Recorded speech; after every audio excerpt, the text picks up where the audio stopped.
Hello and welcome to Discover History.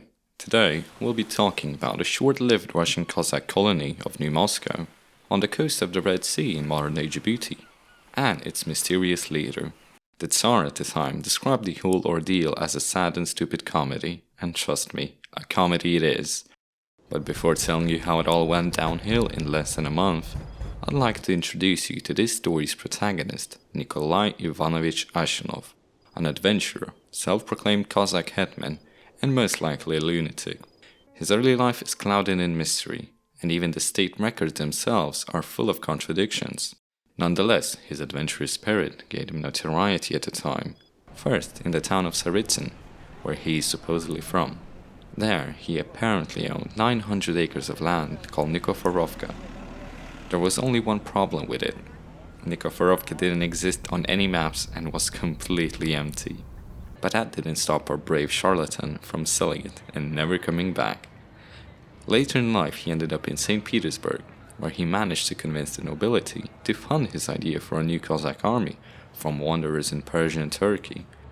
And once again, his investors ran into the same problem.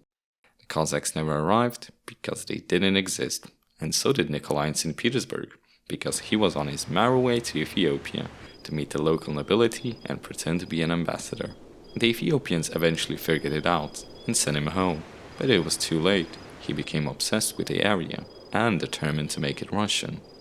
Why was he so obsessed over the shores of the Red Sea? How did an uneducated Russian even know about Ethiopia? No one knows, but Ashenov was determined to build a Russian settlement there and began conning people to support him. After failing to raise support in Paris by selling an idea of a joint Russo-French venture, he decided to change his approach. He disguised his real plan with a church mission cover, and because Ethiopia was practicing an ancient form of Christianity, it worked. He managed to gain patronage from the Russian Orthodox Church. And notable figures like Yevrovo, who was the Russian envoy in Cairo, and saw Ashenov as a devotee, as well as Governor Baranov and Naval Minister Shestakov. The latter two were respected dignitaries, which even convinced the Tsar himself to not outright object this whole idea and let it play out instead of listening to his foreign ministry. Oh, and if only they knew. Joined by a popular Russian figure, Archimandrite Paisius, preparations for the voyage began in the fall of 1888.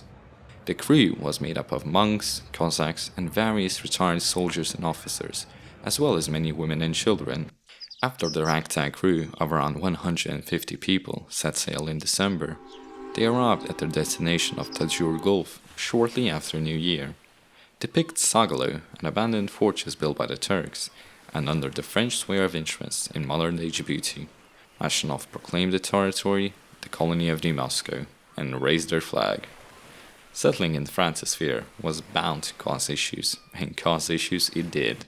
At first, the French tried negotiating with Nikolai, but that went as well as you could expect, him being a man of questionable mental health and all.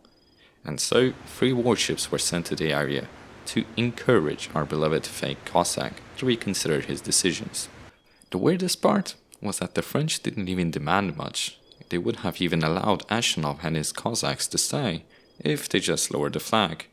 But then it technically wouldn't be a Russian colony, and that is just unacceptable for Nikolai. And so the situation escalated.